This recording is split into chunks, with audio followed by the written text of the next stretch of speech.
Good afternoon, everyone.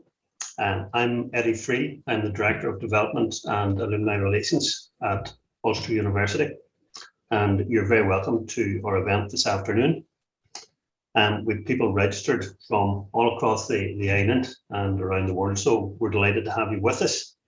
And this is an event organised by the Development and Alumni Relations Office, along with their colleagues in the Ulster University Business School. So we're delighted that you're all with us. And I would like to encourage quite a number of people that are with us are Ulster University graduates. So I would like to encourage you to sign up for our online platform, UU Connects. It's something that we're very proud of, and it's proving to be an excellent network for university graduates right around the world to network, to share experiences, to provide support and the like, and provide job opportunities and maybe to help get a job. So that's something I would encourage you to do. I would like to thank Gráinne Allen, one of our distinguished alumni, for agreeing to share her expertise this afternoon, and I'm really looking forward to hearing what she has to say. And I know that she works closely with our business school, and we thank her for her support. And I'd also like to thank Dr. Wendy Austin, who is an honorary graduate of the university, for her service to broadcasting. And Wendy, again, is a familiar face to people who have joined a range of our events over this past year or two. So Wendy, thank you for your ongoing support as well. And I look forward to hearing the many probing questions that no doubt you will ask. And just a final note is that this event is going to be recorded today. We do intend to share the recording of this event so that other people can enjoy it. So just please note that. So at this point, I'll hand over to Dr. Wendy Austin. Wendy, over to you. Eddie, thanks very much indeed. Hello, everybody. Good afternoon. It's so good to be with you all this, I was going to say lovely day. It's a bit less lovely here now than it was earlier on, but it's lovely to be with you anyway for a conversation that I'm hugely looking forward to. It's not often that you get to talk to someone who's in the top 10 in their field, but that is very much the case today. So just to let you know a bit of the housekeeping, the format of this, if I could first, I'll kick off with some questions, but of course we want to hear your queries too. So please pop them in the chat and I'll make sure either to pick them up as we're going along, or there'll certainly be a period at the end where we can include your questions as well. And if you're sharing on your social media, there are a few hashtags that I'm sure you'd like to use on Twitter, at Ulster_alumni or at Ulster Biz School with caps on the 3 words. And the other hashtags, we are UU, UUBS and UU grads. But I'm sure you all knew that already. I just thought I'd remind you anyway. So to introduce our very special guest today, we're absolutely delighted to have Gráinne Allen with us. And since Gráinne graduated from Ulster University, she has deservedly acquired a truly formidable reputation and a unique level of experience in the food industry, particularly in the fields of innovation, strategy, and change management for businesses like Marks and Spencer, Sainsbury's, Whitbreads, and now McDonald's. So not a single slouch there, is there? And in McDonald's, she's currently Director of Food and Innovation and leading a number of strategic projects. So we're really lucky to have you with us today, Gráinne. Thank you so much for your time. I'm delighted. Thank you for inviting me. Now, I'm a great believer in what appears to be, and frankly sometimes is, the stupid question. So I'm going to ask it right at the very beginning because I'm really not very sure myself. What is food innovation? It's an interesting one because a lot of people would say food innovation is developing new product, and it is. A lot of the work that I do is developing new product, but actually you can come up above that. Food innovation is about the proposition. It's about thinking about the customer and what are their needs and how do we then create and develop for what their needs are. It's not just that, because a lot of the work that I do and I lead here and in other businesses looks at all the elements behind the scenes that make sure that you have great service linked to a product, that it might be solving. I'm working on a big piece on delivering food at the moment, and how do I and my team make sure that McDonald's food is delivered hot every time. So that's a piece of innovation that links to packaging. And actually, you should never see and feel it other than that you're delighted with the food that you get. So there's some hidden stuff that goes on that is linked directly to the experience that a customer will have with food. And then there's the other really front end work, which is when you touch and feel a new product. Your career since I'm getting there now, I must say. And your career since you left education, M&S, Sainsbury's, they're both stores, but with new offers now as well. Then the Whitbread and McDonald's, which are hospitality and that kind of delivering of food. I know you talked there about looking at the customer and their needs. Are the customers are quite possibly the same people, but are their needs different in those different environments? Yeah, the customers always should be at the heart of any innovation strategy, anything that we do within product development, anything that we do within R&D within food. And I always talk about, and to my teams and to anyone that I mentor or I teach, it's understand the food mission. So are they coming to you for a quick sandwich? Are they coming into you to have a service and enjoy an experience? Is it the family?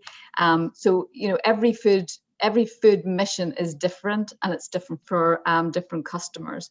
And it'll be different for different retailers and different outlets. So it's understanding that food mission that the customer is coming to you for is key, and then try and solve what the issues are, or what we might do to enhance what that food mission is. How do you know what we want before we know? Which is kind of what it seems that you're doing, really. Yeah, well, there's actually a lot of method behind it. I'm a great believer in organize yourself to figure out how to do these things, and there's lots of innovation blueprints and different ways and methodologies. But in terms of getting to really understand, one, what the customer needs now, and secondly, where we might want to take them, we would work on two fronts. We'd look comparatively what's going on. Are we up to speed? Are we competing at the same level? Can we get ahead? And then the other bit is directional. How do you take product development and new products directionally to a new area? And that's done by trends, forecasting, where consumers may be going in the next few years. We tend to look 3 to 5 years out, because sometimes R&D can take that long. So it'll be everything from, on food, I'm going on a trip to New York, so we'll do the underground food scene of chefs that are up and coming and doing really interesting things with food, through to just looking here at home as to who's doing really interesting things with food, and then overlay those big macro trends of the conscious consumer who's really in control and wants to know everything about what we're putting in front of them, that they have so much access to information. The more transparent you are, the more trust they'll have in you, through to understanding where they are on a health spectrum, because that's changing and public health agendas are changing. Looking at Gen Z, who are the coming of age generation, who will be integrating into real economy, getting jobs, buying homes, setting up family, and they have a different perspective than perhaps the customer of today. And then understanding the market landscape, where, for example, the gap between rich and poor is really widening. We see the cost of living crisis that's happening right now. But as we exited the COVID, 23% of the UK population were already living in poverty. So it's only going to get worse, with 1% of the population being the richest and holding the most money. So those gaps are different. So thinking about all those things and how we, where we're pitching, who's the customer, and what tier are we pitching a product at, and where do we have our mass market. It's a matter of interesting that you raised the cost of living crisis. I mean, it's everywhere at the moment, and All we need to do is take a glance at our electricity bill or whatever to know just the extent to which things are skyrocketing in price. Have companies like McDonald's and people like you who are experts in food innovation and so on, have you a role to play there, do you think? Absolutely. So I work very closely with our supply chain and procurement team here. So we will work hard to try and mitigate as much as we can those inflationary costs. There's only so much that we can do where we have to then pass it on. Otherwise, we can't function in terms of the energy bills that we're getting in, the challenges that we have with staffing and retaining staffing, because everybody's stealing staff from everyone. And as you know, there's the employment figures are at the best they've ever been in terms of people in employment and low unemployment. So keeping staffing, so you have to pay well and you have to make all of those things. But we work with, I work with procurement and supply chain to make sure that we're looking at the volumes that we're buying and where we can mitigate costs and where we can really help drive any inefficiencies out of the system without reducing the quality of the raw materials or the quality of the product that we do. So there's always a role to go back over things and look at, can we be more efficient in what we're doing? And that can be, sorry, go ahead. No, you go on ahead. You're much more interesting than I am. I was going to say the other thing that's impacting the industry right now is not just we talk about raw materials in terms of ingredients, but actually there's an equipment shortage globally. So when we have pieces of equipment going down in our restaurants, actually the cost to get those replaced is out of this world at the moment, and the lead times to get new pieces of kit and to replace. So all of this, so the cost and the stress on industry is phenomenal at the moment, and it actually will impact how much we have left to be able to invest in things for the future as well. So it's a really fine ecosystem and balancing act to make sure that we're investing in our people and investing in our restaurants and investing in our product while still delivering really great value, great quality food for our customers. I'm keen to look at a number of areas, Gráinne, and I'm sure you're keen to talk about, well, hopefully the ones that I've picked. I want to come on to the whole skills area in a moment, and also the kind of current world situation which plays into all of this, and also, of course, your work through Ulster University and the kind of advice that you might have and the ways that you're able to pass on the knowledge that you've got. But if I could just look for a moment at what are the key influences on current consumer behaviour. I mean, you've talked about the cost of living crisis. I suppose we think about other things that have happened in food, the whole street food business, delivery, of course, throughout the pandemic. Then there's veganism. Hardly anybody has a family that doesn't have at least a vegetarian, if not a vegan as well. Clean eating, that whole thing, tackling obesity, the health crisis. I mean, what do you see as the key influences at the moment? You've named a lot of them. You're very well informed. I just grabbed a few out of the air. Yeah, they're all on the list. I guess there's different ways of chunking up trends. So the big macro trends around cost of living, those are really that consumer landscape linked to economics and just as I talked about a second ago. Then in terms of more that food mission and what are customers coming to look for, we've got a very conscious consumer now, as I mentioned earlier. They are in control. We are less in control than what we think we used to be in the past. They are completely tuned into the environmental and sustainability piece. So we have to be able to tell the story of our food and where it's coming from. And that isn't just for McDonald's, that's across the board. And making sure that actually you talked about clean ingredients. I am passionate about clean ingredients in the sense that if it's not in your store cupboard in your home, then we have to have a really good reason as to why we're putting it into anything that we're adding value to. It has to have a really good functionality in there and a good reason behind it. And also the whole element of customers don't want to waste.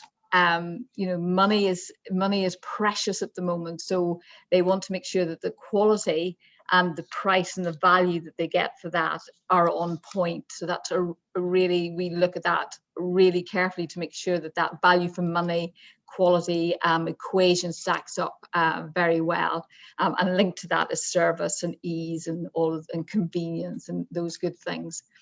Health continues to be growing in importance. The public health agenda, the crisis on childhood and adult obesity, all have moved much faster in the last 5 years, and then have moved really exponentially with COVID, linking those to health. But health I tend not to use the word health because it's so broad, and think about balanced choice, because health now means mental health. It can be physical health. It means a lot more than just what we might have said 10 years ago. So we talk about balanced choice in terms of food, making sure that actually, and an inclusive choice, so a customer can be informed. So making sure that we have all the information on calories and nutrition on there, that our strategies around balanced choice are thinking about reformulation, where we can make sure that we're reducing salt, fat and sugars where we can, but also an innovation strategy that is developing into those nutritional guidelines that says this is non-high fat, salt and sugar, and good for the nation's diet. We've got a big program on that here at McDonald's. It's one of the reasons that I've come into work. It's one of the key strategies is looking at balanced choice, making sure where we've got a very clear ambition to hit 50% of our menu being non-high fat, salt and sugar by the end of 2025. And that includes reformulation. It includes innovation into the space that makes sure that we're doing the right thing for our customers. And if we change a little in our products, we actually change a lot, because we have 4 million customers a day. And so by the work that we do, we will have a good impact on the nation's diet. Also, part of that strategy is how do we nudge customers away from, for example, fizzy, full sugar drinks to no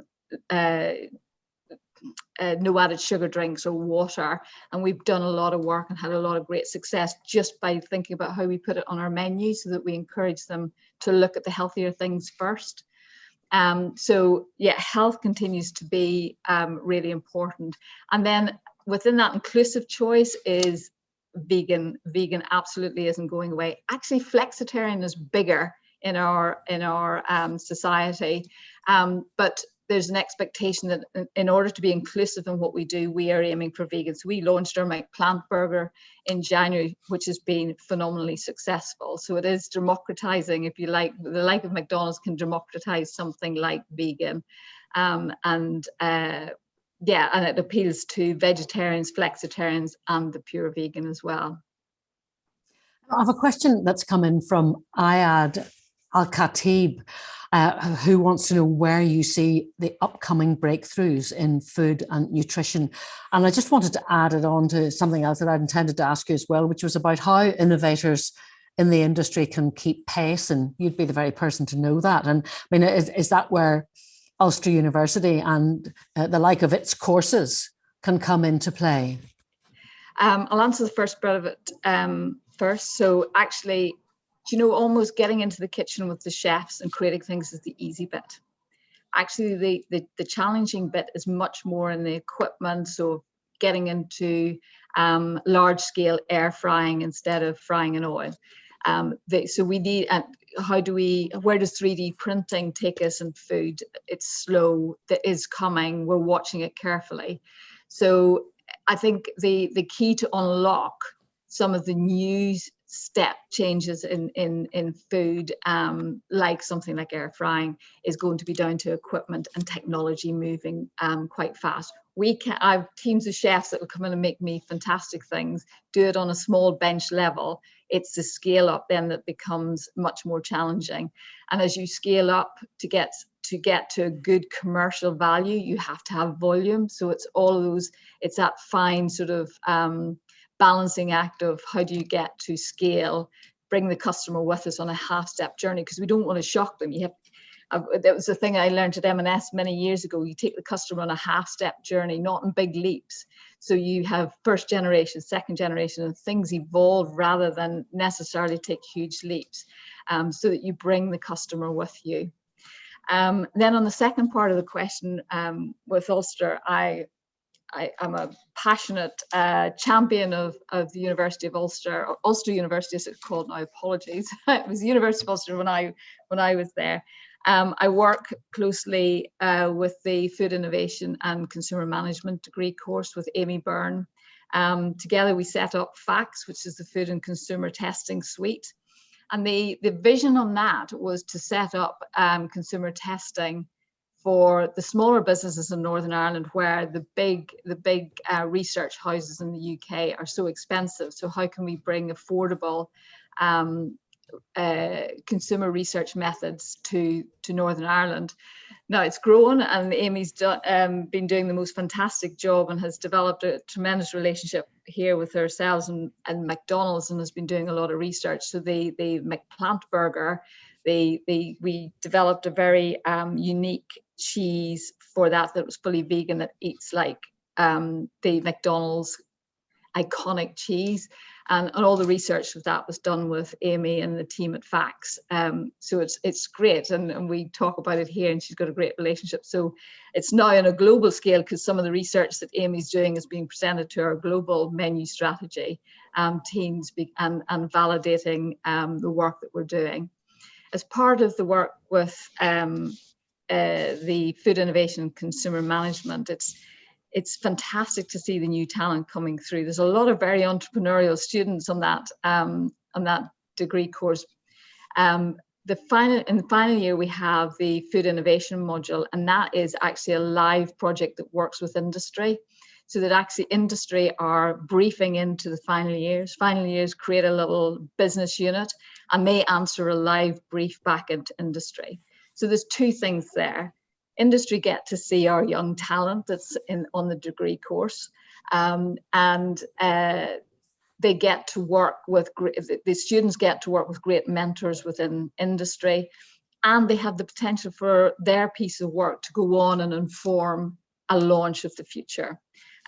So I think there's a great symbiotic relationship now with University of Ulster and a number of key companies, and Sainsbury's have put briefs in there, M&S have put briefs in there. We haven't organised ourselves in a year at McDonald's, haven't organised ourselves well enough to get a brief in for this year, but Amy, watch out, we're coming with briefs for next year. So I think that's great. I think that is really connects both industry and student, and both benefit from it. And the more that we can do that, the more it'll be great for students, but also for industry. I'm a great believer that industry needs to be giving back and needs to be getting involved and needs to be helping set what they are looking for the future and contributing to that. I think that's all absolutely fascinating, and what you've been describing about what's happening at Ulster University and those other kind of current breakthroughs in the world of food and nutrition. And yet, for many people, and for lots of young people's parents, it isn't an attractive career prospect. And that is such a massive problem. And I was at an event the other night in one of Northern Ireland's top hotels, and they were saying they absolutely cannot get staff at the moment. Nobody can get staff at the moment. How do we attract more people to the food and hospitality sector? What needs to happen to make it an attractive career prospect? I think the food industry is hard work. It's not, it is. And if you're in hospitality, you're on your feet, you're working hard, you're dealing with difficult customers, all of those good things. So I'm not sure we can change any of that. It still will be hard work. I think industry can help with getting involved with job security and job prospects for young students, and making that much open and more visible. And also because I do a piece with Amy at the beginning of the year, generally, where we talk about here's the opportunities, here's the things that you can do. The food industry is the one industry where you can still join at the ground floor and make it all the way to CEO. It's the one, it's fascinating and it's brilliant. And there's so many different opportunities, from being in frontline service, culinary, science, nutrition, commercial, procurement, and it's much, much broader. And I think the new degree complements what we're doing with food innovation and consumer management. So the new food business and retail management degree is bringing a much more holistic view to the industry, to talk about what to teach students and hopefully push towards management and leadership and commerciality within the industry. So I think it's a combination of things that need to happen. And if you're shy of hard work, it probably isn't the industry for you. But if you enjoy being around people, if you enjoy making and delighting customers, if you love food and have a passion for it, well, it's definitely the industry to come into.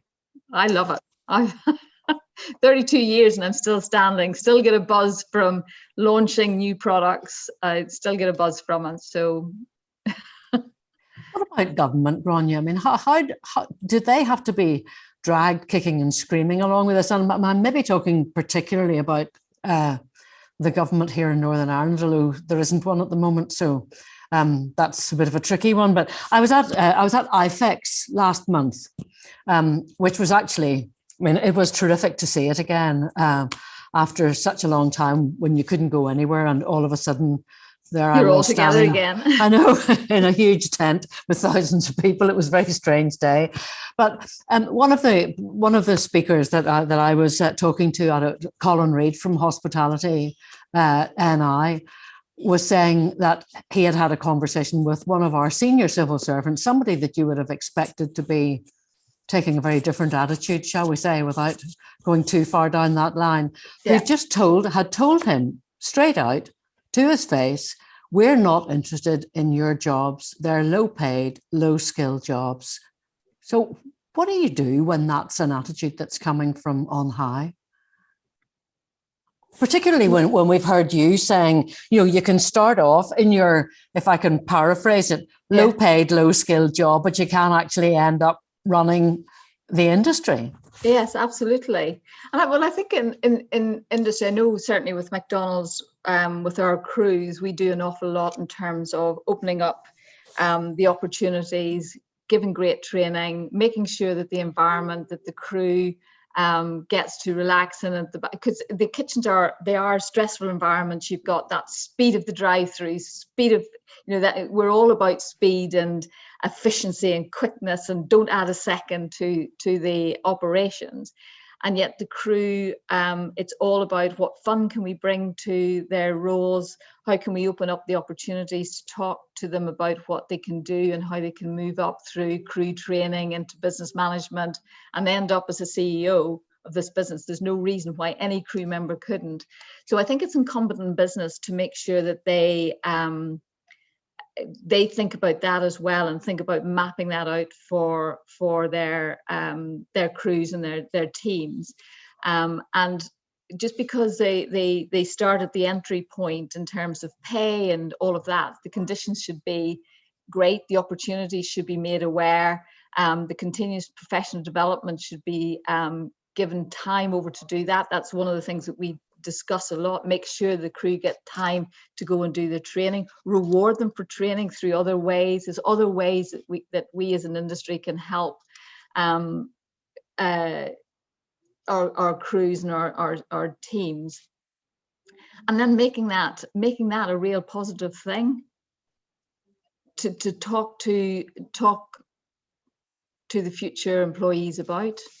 Because I think that emphasis isn't really necessarily always given to in other outlets. So yeah, I think you're right. I mean, we have through our plan for change, looking at youth services through our restaurants and making sure that we make progress on that. that we look to help 1 million people gain new skills and open new doors by 2030. So we have a people positive pillar that really looks at that, and our teams come and the lovely thing about McDonald's is it fascinates me is that people come, they stay in this business for 30 years, and I'm going, how do you stay in a business for 30 years? I said, well, I've never done the same job for more than 3 or 4 years, because there's so many opportunities for us to move around, and if I want to go and learn about that, I have a personal development plan that takes me to that. So I think they could learn lots from the industry could look at who's doing this well, and how do we emulate it. Government, I think that's very sad that they're saying that they're not interested in the low paid jobs. I think that's a sad situation. In fact, they should be thinking about how this gets people on the job market, on the ladder, and help support industry move people through the ranks within the industry. Maybe he needed a personal development plan. Maybe he needs to go and work and needs to get back to the floor and understand how passionate some of these young people are, how passionate they are on a low wage, and then be inspired by them. You're absolutely right. Yeah. Let's take a couple of questions that have come in. Holly has sent one in saying, what would you say to small food businesses that don't use market intelligence to innovate with their products? How important is it to be insight-led? Yeah, I've worked with a lot. I did started my career was with M&S. I then went and ran my own business for 15 years. And a lot of that time, I was a critical friend to small entrepreneurial businesses. And to this day, any small business that writes to me here at McDonald's, I will always make time to write back to them, because I know what it feels like when you're a small business needing help. So small businesses that I know that there's this real sort of tension with how do you understand the customer versus getting that real intel. I think as you work small, think about how can you gain through small ways what you need to know in order for you to iterate and move your business on. So if you look at Innocent started at a music festival where they had made smoothies, they put them out, they left tokens, and it's well documented case study of how they got the information from the customer to say that they should launch. They were serving these lovely smoothies throughout the day. You pick up a token, there was 2 buckets. Would you buy it? Would you not? And depending on the end of that day where the tokens were, would be whether they would take it to the next level. So I think it's finding ways that you can do your own research, your own sort of tuning into customers, so that you can build a story that helps you then take you to the next level. There's some very good sort of small, like Survey Monkeys and with the use of IT. I'm not very IT literate, I'll be honest with you. The teams are great at it. Younger people are great at it, but you can gain quite a lot of quick information from customers to get a feel for it. The other sort of more commercial insight data, it's quite hard to get if you're not a big organization who are buying that type of information. But I think industry understands that when you're entrepreneurial and you're starting out. They don't. I think there's not the expectation to have masses of big insight when you're small and entrepreneurial and building a new idea. Is it worth joining something like the FSB or one of those organisations for smaller businesses, perhaps, who might have more access to those, that kind of big intel? Yeah, absolutely. Or if you've got a great idea, one of the things I do if a small company comes, sometimes I can buddy them with someone that's non-conflictual to help them get it. So again, this is where industry could help the small entrepreneurs coming through. And I know there's lots. There's the other thing I would say to small entrepreneurs, growing businesses is surround yourself with some good people to help give you some good advice.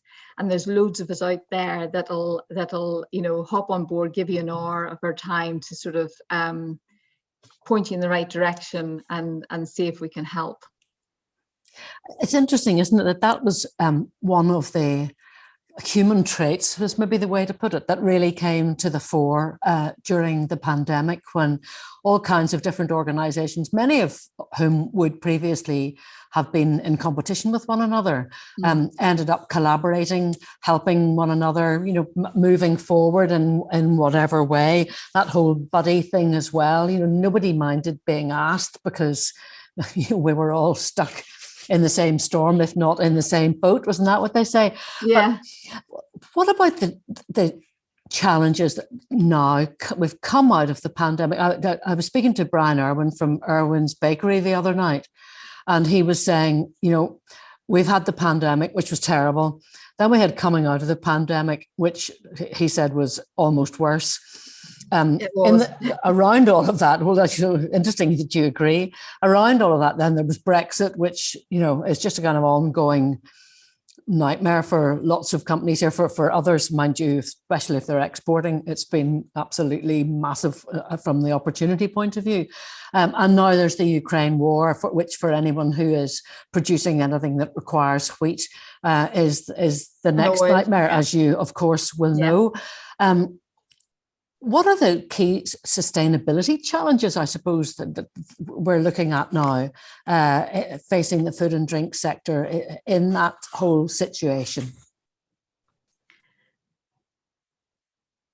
I'm not totally sure if you could key in terms of waste or raw materials. Well, I suppose maybe leave the sustainability word out, but just existing, managing, getting through, keeping the business working. There's so many businesses that are facing so many challenges, particularly in the food and drink industry at the moment. Yeah, and the Ukraine war, the Brexit's quite interesting, because I think Brexit hasn't added to shortages. It's just made it more complex and cumbersome and labor intensive to move goods around.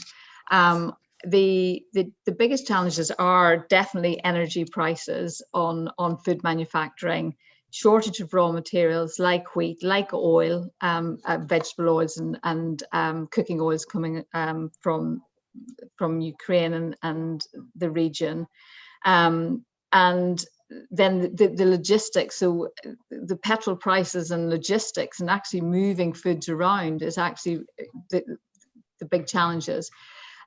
We're fortunate here. We've got a fantastic procurement and supply chain team. We have a very strong supply base, which are completely integrated with McDonald's, so that the system works as efficiently as we can. But we have our challenges regularly in making sure that we can hit the quantities that our customers want. Can we buy enough? Can we make enough?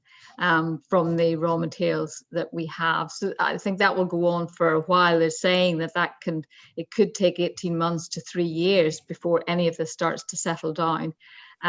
So I think making sure, for us, it's making sure that we have good choice on the menu. And if we have to rest something down because we can't get it at that moment, then it's making sure that we're buying plenty of the other things, so that when customers come for a treat, that they can get what that they can fulfill that food mission that they're coming to us for. You've talked quite a bit, Gráinne, about how you enjoyed helping small businesses when it was your business to do so, and subsequently as well. And I suppose one of the nice things about getting on in the world is that you can pass some of that knowledge on to others, to young people, or to people around you who are looking for some advice. What would your advice be to businesses who are, you've already given some of it to small businesses there, but maybe businesses who are thinking of innovating, of developing new food products? I always say to food innovators, and I mentor quite a lot of people in the industry, I still keep in touch with a lot of small businesses and different people. I have 3 things that I say to them when they're embarking on innovation. One is to be constantly curious.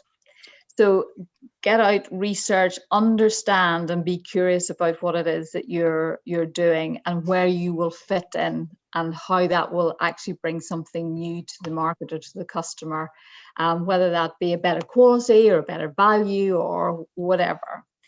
The second thing is to be restlessly discontent. So making sure that you're actually searching out and thinking about the quality. Is it good enough? Am I doing a good enough job? And continually questioning those elements of the product that are important for the customer. And the third thing is be tenacious. I think for small businesses, they usually have tenacity in abundance because they have a belief in what they're doing. And I think big business can learn lots from that. But be tenacious when it comes to if you believe in your product, you've got the customer on that says, you know, I really want this, and just keep going relentlessly with pitching in and asking for help, and pitching to businesses or whatever you need to do. Put the customer to the heart of it, understand why they would want it, what are they going to do with it, and be laser focused on getting to that would be my advice. And for someone who's thinking of embarking on a career in the sector, what's your advice to them? What's the best way to go about it? It depends. The sector has such a broad spectrum of jobs. So first of all, decide, whereabouts do you want to be? Do you want to be in the commercial arm of it? Is it culinary, creative side? Is it nutrition? Is it in science and manufacturing? So choose which area it is that you would like to really go take the first step in the journey, and which of those interests you most. I would say, and I say this to a lot of students and a lot of young people who come into my team, I start with, if you're passionate about food, get back to basics. I expect my teams always to know the basics, know how to make great sauces, get into the kitchen and understand food from a simple back to basics point of view. And if you've got those foundations, the reason that the classics exist is because they work. Get those foundations well down. And you can do that yourself. You don't have to go to a fancy cookery school. There's plenty of online tutorials. There's plenty of great recipes around. Go in, have a play, learn. The other advice I'd give anybody coming into the industry is invest in your palate. I remember very early on in my career in M&S, someone saying to me, "You're hired for your palate." Because we are actually the arbiters of what we're trying to, although we will do customer testing, before it even gets into customer testing, I have to have a good idea that something tastes nice and how flavors work together and how you put food together. Now, you don't have to have expensive sensory training for that either. You can get to understand the basic elements of the sensory of your palate and how it works, of course. But only you can teach your palate to do the memory recall on what something tastes like and what notes are there and how things work together, or train your palate to understand what the bad things are, like rancidity or boar taint or any of those good things.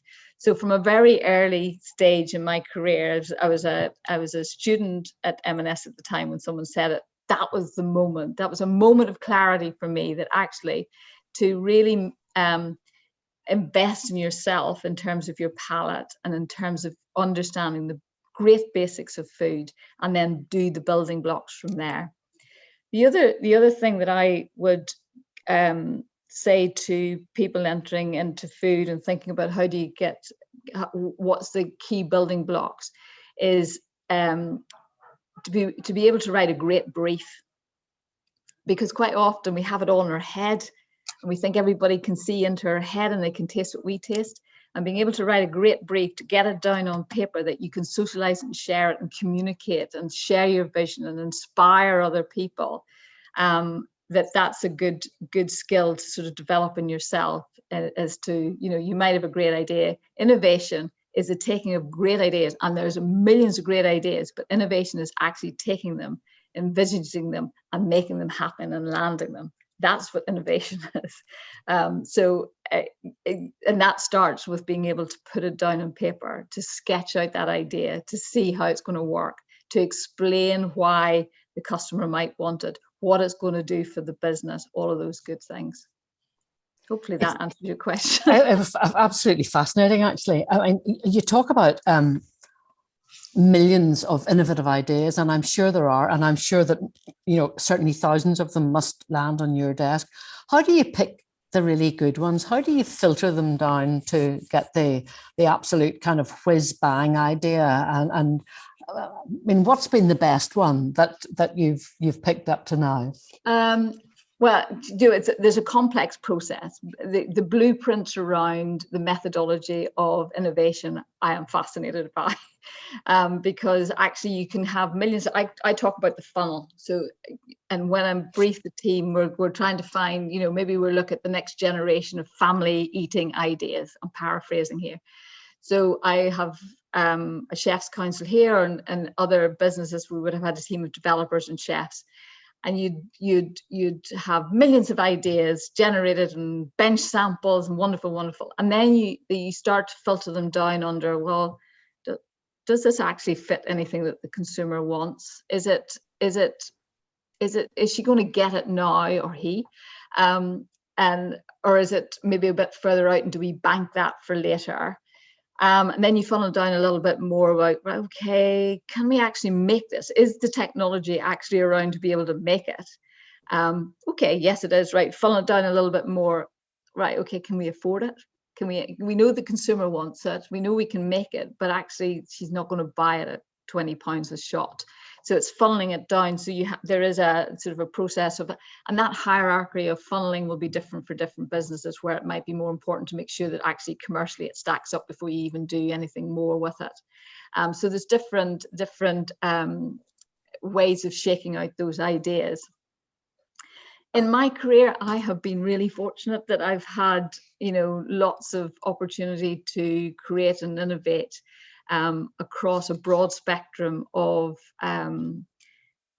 it's not industries, it's more, you know, from chilled to boxes of chocolate to in-store bakery to now quick service restaurant food.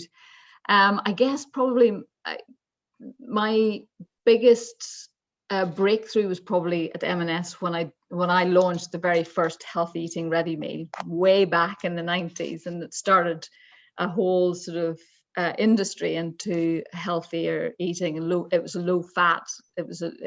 We spent more time in the legal office writing the nutrition policy and figuring out how we could do this and making sure that we were legal than we did in the kitchen developing the product. That was the easy bit. The hard bit was, well, it wasn't to say it was easy, but it was tricksy enough. But the difficult bit was making sure that we had a nutritional policy that was rigorous and could stand up to scrutiny, and then would go on to evolve into Count of Nuss and the various other ranges that there are out there. And that came from standing in a lift with a director who said to me, "What are you going to do in ready meals?" And my husband the night before decided he was on a diet, and he had bought a frozen lean cuisine. I don't know why you remember the frozen lean cuisines. Oh dear. And I remember looking at it and going, we've got to be able to do better than that. We've got to be able to take on this in the chiller and make great quick ready meals that taste great, that fill you up, that are not lean cuisine, frozen.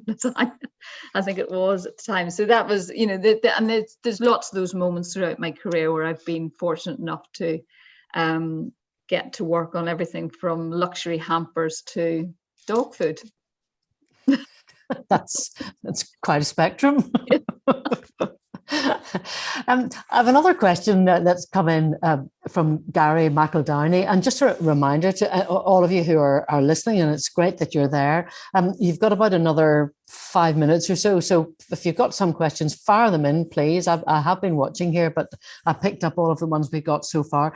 Gary wants to know, how will companies like M&S and McDonald's bring about the inevitable price increase to consumers? Well, I know, hard one, sorry. A hard one. I'm not at the front end of the price negotiations. That there is another team who are much more specialist in negotiating how much do we have to move it by. There, you know, at the end of the day, there will be a tipping point where customers will just not pay. So in McDonald's, for example, it's done in a very careful, considered methodology. We are a franchise business, so we wouldn't be doing anything without the input of franchisees, the finance team, the business insight and trading teams here, and it'll all be done very carefully. But it inevitably will across the board, not just the likes of M&S and McDonald's, the Sainsbury's, the Tesco's.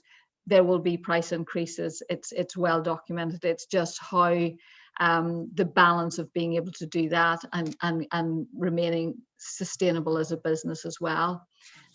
So yeah, that's over to the experts of the much more finance commercial. I'm not saying that in product development you're not commercial. Of course we are. We have to be commercial, but I don't govern price rises. But it is. I know that it's handled extremely carefully, and the consideration is given to, you know, there is a tipping point of where customers it'll be out of their reach if it goes too far. So it's that balance. Yeah, difficult time for everybody, for consumers and those providing alike. Just to go back to Ulster University, why have you felt that it was important to keep that connection, Gráinne, with your alma mater, and why is it important to you, as it undoubtedly is from everything that you've been saying, to give back, to encourage the next generation to bring them on? Because there are lots of people who just pull the ladder up behind them and let everybody else fend for themselves, aren't there? My relationship with Ulster actually has evolved over the years. When I went to M&S, my placement was with M&S. So the start of the Ulster University M&S relationship was always strong. And then when I joined them I was their first ever graduate product developer at the time. They didn't quite know what to do with me, and I didn't quite know what to do with them. But it was interesting times. But as time went on, I became the key link between Ulster and M&S at that time, for graduates and all of that. And it sort of grew from then. And I go back to the university because I felt like it's, you know, I have this great opportunity. Why wouldn't you share it? And I'm a people person at the end of the day. I love to help and support. And I don't know, I've just always had that sort of connection, and it is a connection back home. I live here in England, so it's a connection back home as well. And I think that's great stuff. I think the can-do spirit, the work that we've done with Amy and the team and the food innovation and consumer management, the facts, and all of the things that we've done around that, there's a real can-do spirit, there's a real energy, and it's infectious. And why wouldn't I get back involved and share that, and give back? You also get to a point in your career where actually you tip over into it's good to give back rather than always be the taker. It's interesting you talk about the can-do spirit. Just to go back to Brian Irwin, from Irwin's Bakery, he was quoting his brother Niall, who sadly died a few years ago. But he said that Niall was the more thrawn one, I think, of the two of them, and that if you had the nerve to say to him, "Well, you can't do that," his answer was always, "Oh well, we'll see about that." And I like to think that that's a bit the attitude of the food and hospitality industry here in Northern Ireland. The thing about the hospitality industry in Northern Ireland and certainly here as well is that actually there is because it tends to be very practical people that come into the industry. There is that. Right, we'll just solve that problem a slightly different way. And that's certainly a Northern Irish way of thinking of, I reckon we could find a little solution for that somehow. Let's look at it, let's turn that upside down and look at it in a slightly different way. Yes, exactly. We can do it that way. And that problem solving, that can do is it's terrific. One last question here. It comes from Jordan Hardyway, and we're very close to our time, but I think it's the one that's worth asking. Do you think we could diversify food production across Northern Ireland? He says it seems beef and dairy are the go-to choice for farmers. What about helping farmers diversify with tech and science to fill in the shortfalls of hard-to-get produce? Well, absolutely. I mean, I think diversification is a good thing to be encouraging, and certainly with vegetarian, flexitarian, veganism moving, it's not going away anytime soon. That and the link to sustainability and the environmental elements linked to the beef and dairy industry, and I think that it's right to be encouraging that across the province, absolutely. And there's lots of great technology around vertical farming and different things that would be super interesting for farmers to think in a more modern way, perhaps. I don't want to be disparaging to them because they do a great job as well in the beef and dairy industry, and certainly I enjoy my beef and dairy.